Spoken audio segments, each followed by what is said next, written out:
Back now at 8:41, and more studies are showing just how much a poor night's sleep affects our brains. We're pretty good examples of this some mornings. This is true.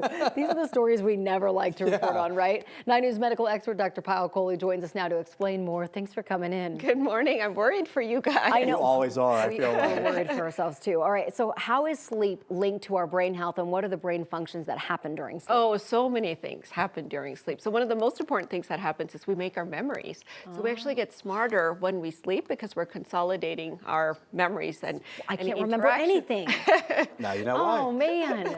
Next, the lymphatic system. So this is kind of the garbage system of the brain. So it comes in and clears up any junk, accumulation, anything else that's happened. And then third, you actually help sort of repair cell damage. So people who've had brain tumors, neurodegenerative diseases, what have you, all of that happens when we're sleeping. So what do these studies find when it comes specifically to poor sleep affecting our brain? It was very interesting. It was a longitudinal study, which means it looked out for 15 years, and it took about 589 adults, and these were adults around the age of 40, so younger adults.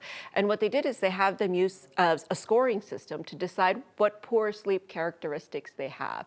So these sleep characteristics included the short sleep duration, bad sleep quality, difficulty falling asleep, daytime sleepiness, waking up early in the morning.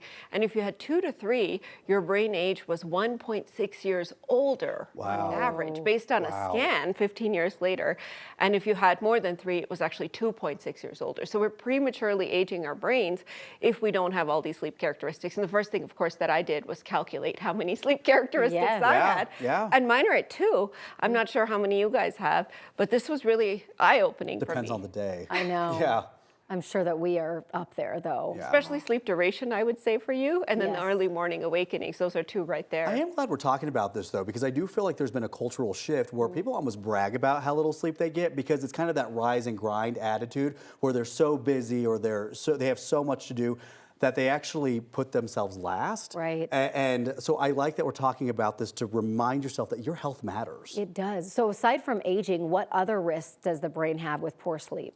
Alzheimer's is a big one. So poor sleep has been very closely linked to Alzheimer's dementia, which, you know, to be honest, one of my biggest fears as I get older is dementia. And I'm sure all of us feel the same way. So thinking about that, inflammation in the brain can be another huge one. And then, of course, as we talk about our mood disorders, a lot of us suffer from chronic depression, chronic anxiety, and such. All of these are linked to poor sleep quality. And exactly what Jordan said, even in my field as a physician, it's considered a badge of honor to not sleep. Right. And the less sleep you get, the sort of stronger you are, the more you're respected. And it actually needs to be flipped on its heads. We need to think about sleep as one of the most important pillars of health. I say there's always those 4 pillars: eat, sleep, exercise, and stress. Absolutely. And sleep is definitely one of those big ones. I'm with you. Dementia is a fear of mine. We have a family history of that, so that's just one more reason I need to get some good sleep.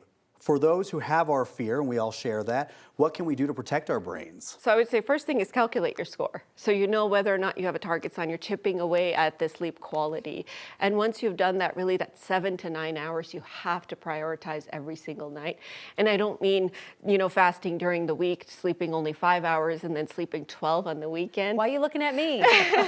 So me. And to be fair, you do have a very busy schedule. I give that to you. You're hard chasing around kids. With the kids and all that, I know. But at least the 7, try to hit every single night. And then try to avoid any alcohol or anything that affects your sleep quality around bedtime. I have a question regarding that, because let's say you do have, let's use Corey as an example, because you have probably the busiest days between the two of us. Does the 7 hours have to be consecutive? It doesn't have to be consecutive. Okay. Because the brain repair and all that other stuff that we talked about happens even during napping. Now, napping can disrupt your sleep architecture because you can wake up a little bit more groggy. So try to limit the duration of the naps to about 30 minutes. That's kind of the sweet spot. If you nap too long, it can kind of make you a little bit more paradoxically groggy. But really important to focus on the quality of sleep. And that means that wind down period. A lot of us get in bed, we look at the screen, and then we expect to fall asleep right away. At least 30 minutes for your brain to sort of wind down, whether it's meditation, music, or whatever makes you relax. Asking for a friend. That I know. is so not good. I know. That is so me, where I get like 4.5 during the week, and then on weekends, I think I'm just so exhausted. I'll get like 10 to 12 hours. But you're going to do better now, right? I'm going to try. Because of brain aging. Right. Girl, the aging in general. Yes, truly. All right, you can find all of Dr. Kohli's appearances at 9news.com/Dr. Kohli. Thanks for coming in.